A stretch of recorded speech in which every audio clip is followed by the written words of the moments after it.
firme privée du côté de Terrebonne-Mascouche, l'UPA et le député de Masson, Mathieu Lemay, qui se pose des questions. Il se pose des questions et c'est pour donner suite à l'arrêté ministériel signé par le ministre fédéral des Transports, Marc Garneau, du 4 mars dernier. Le député maçon Mathieu Lemay a donc participé à la consultation publique en envoyant une missive à la Corporation de l'aéroport de Mascouche, dans laquelle il dénombre plusieurs préoccupations, surtout plusieurs questions qui ont rapport, entre autres,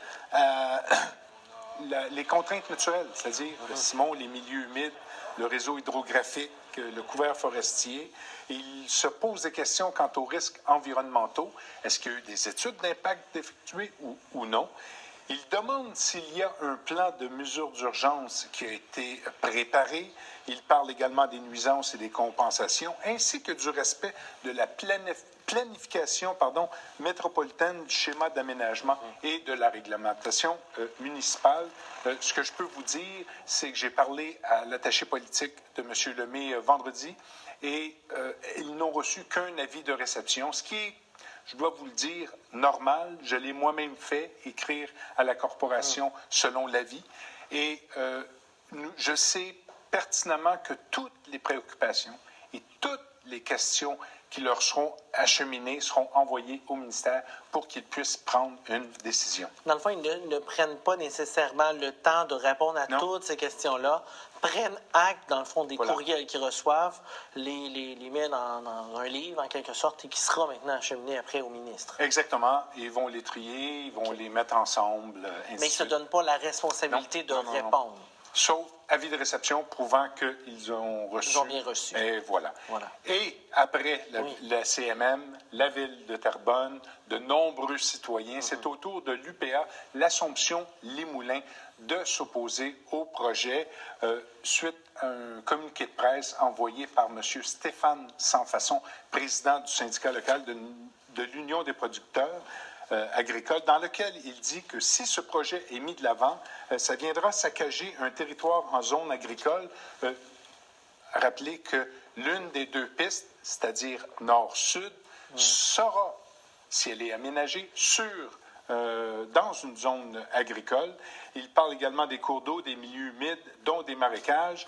Il trouve un non-sens dans ce projet qui amènera la coupe à blanc d'un bon couloir forestier.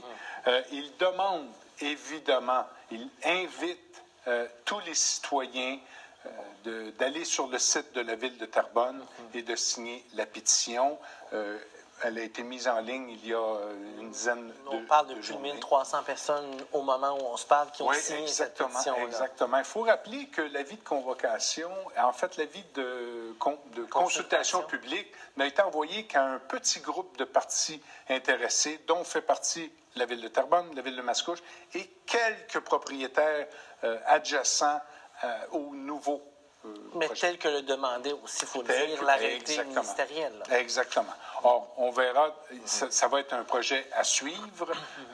Il devra y avoir d'autres envoyés, d'autres lettres et d'autres commentaires envoyés à la corporation. Je ne crois pas qu'il y ait de décision du ministre fédéral avant le mois de juin. Alors, ça va être un dossier à suivre. À suivre et à suivre certainement sur nos ondes, puisque nous avons eu la confirmation lundi après-midi que le président de la Corporation de l'aéroport, M. Yvan Albert, sera dans nos studios ce mercredi pour nous accorder une entrevue sur le dossier du projet d'Aérodrome. Au moment où on se parle, l'entrevue est toujours confirmée. Ça sera un rendez-vous sur nos ondes dès 21h30 ce mercredi. Merci beaucoup, Gilles. On se retrouve un peu plus tard.